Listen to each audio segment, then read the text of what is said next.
बोलो भारत माता की जय, बोलो भारत माता की जय, बोलो ముందురా షణ్ముగన్న సైడ్ లేరా బాయ్ సైడ్ నువ్వు తీయదు పోయాను వాళ్ళు సతాయిస్తారు ఉదయ్ కంట ఓకే డన్ ఓకేనా. రోజు భారతదేశం గర్వించదగిన మహానేత శ్రీ అటల్ బిహారీ వాజ్పేయి గారి శతదించి ఉత్సవాల ముగింపు సందర్భంగా వారి జన్మదినోత్సవాన్ని భారతీయ జనతా పార్టీ సెంట్రల్ మండల అధ్యక్షుడు షణ్ముగం గారి ఆధ్వర్యంలో ఘనంగా నిర్వహించడం జరుగుతున్నది. ఈ సందర్భంగా సేవా కార్యక్రమాల ద్వారా పేదలకు దుప్పట్లు పంపించే కార్యక్రమాన్ని కూడా ఈ రోజు చేపడుతున్నాం. అదే విధంగా ఇంతకు మునిపే ఏదైతే రాష్ట్ర పార్టీ పిలుపునిచ్చిందో ఆ పిలుపు మేరకు ప్రతి జిల్లా కేంద్రంలో వాజ్పేయి గారి విగ్రహాన్ని ఏర్పాటు చేయాలనే ఉద్దేశంతో గంగినేని చెరువు కట్ట దగ్గర ఇందాకే భూమి పూజ చేసి రావడం జరిగింది. త్వరలోనే జనవరి మొదటి వారంలో విగ్రహ ప్రతిష్టాపన కార్యక్రమాన్ని కూడా 3 పార్టీల కూటమి నేతలను పిలిచి భారీ స్థాయిలో ఆ మహా నాయకుడి విగ్రహాన్ని కూడా మనం ఆవిష్కరించుకోవడం జరిగింది. ఈరోజు సహజంగా రాజకీయాల్లో అనేక పార్టీలో రాజకీయ నాయకులు ఉంటారు. కానీ శ్రీ అటల్ బిహారీ వాజ్పేయి గారు రాజనీతిజ్ఞులు. ఎందుకంటే వారు అజాత శత్రువు. స్వపక్షంలోనే కాదు విపక్షంలో కూడా వారిని వ్యతిరేకించే వాళ్ళు గాని వారిని విమర్శించే వాళ్ళు గాని ఈ భారతదేశంలో లేదు. ఆనాడు మొట్టమొదటిసారిగా శ్రీ వాజ్పేయి గారు పార్లమెంట్ లో అడుగుపెట్టి పార్లమెంటు ఎంపీగా ప్రసంగించే సమయంలో ఆనాటి ప్రధాని నెహ్రూ గారే ఒకనాటికి భారతదేశ ప్రధానిగా నువ్వు ఖచ్చితంగా ఈ దేశాన్ని పరిపాలిస్తావని చెప్పి ఆనాడే వారు గుర్తించి చెప్పడం జరిగింది.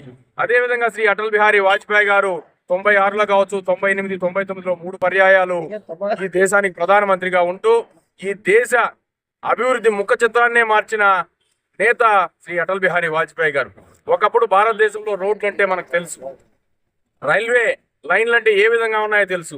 అలాంటి స్థితిలో శ్రీ వాజ్పేయి గారు పార్లమెంట్ లో ఏదైతే స్వర్ణ చతుర్భుజి 4 మహానగరాలను Delhi to Chennai, Chennai to Calcutta, Calcutta to Delhi, Delhi to Mumbai 4 మహానగరాలు కలుపుతూ స్వర్ణభుజి 4 లైన్ల రహదారి ప్రాజెక్టులు ప్రకటించినప్పుడు పార్లమెంట్ లో అందరూ నవ్వారు. సహజంగా వాజ్పేయి గారికి కవిత్వం అంటే చాలా మక్కువ. వాజ్పేయి గారు రాత్రి ఏదో కలగన్నట్టుగా ఉంది, భారతదేశంలో ఇది సాధ్యమేనా అని.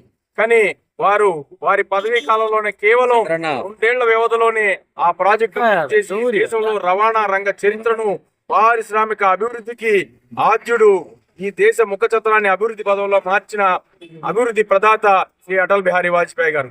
అందులో భాగంగా నార్త్ వెస్ట్ కారిడార్ కావచ్చు, north south corridor, east west corridor కూడా నిర్మించారు.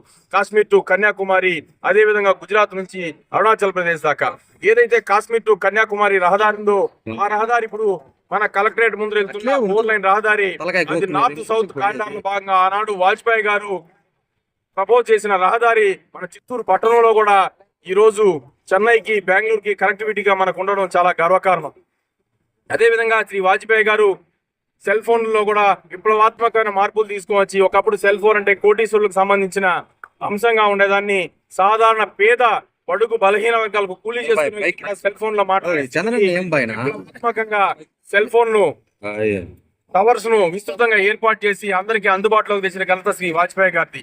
అలాగే వ్యవసాయ రంగంలో కావచ్చు, అలాగే తాగునీటి అవసరాల కోసం ప్రతి గ్రామానికి వారు బోర్లు వేయించడం, ఓవర్ హెడ్ ట్యాంక్స్ కట్టించడం, ఇలా అనేక రకాలైన సంస్కరణలతో ఈ దేశాన్ని అభివృద్ధి పదంలో నడిపించి దేశంకు అభివృద్ధి అంటే ఇది, ఈ విధంగా అభివృద్ధి చేయాలని చెప్పి ఒక నమూనాగా చేసిన వ్యక్తి. అదే విధంగా అంతకు ముందున్న కాంగ్రెస్ ప్రభుత్వం అమెరికా మరియు పాశ్చాత్య దేశాల ఆంక్షలకు భయపడి వారు అణు పరీక్షలకు వెనకాడితే శ్రీ వాజ్పేయి గారు ప్రధానమంత్రి అయిన వెంటనే పోఖ్రాన్ లో అణు పరీక్షలు నిర్వహించి ప్రపంచ దేశాల ఆంక్షలకు కూడా వెరవకుండా భారతదేశాన్ని శక్తిశాలి దేశంగా, ఏ దేశం మన మీద దురాక్రమణకు సాహసించడానికి భయపడే విధంగా వారు మన రక్షణ రంగాన్ని కూడా బలోపేతం చేసిన ఘనత శ్రీ అటల్ బిహారీ వాజ్పేయి గారు.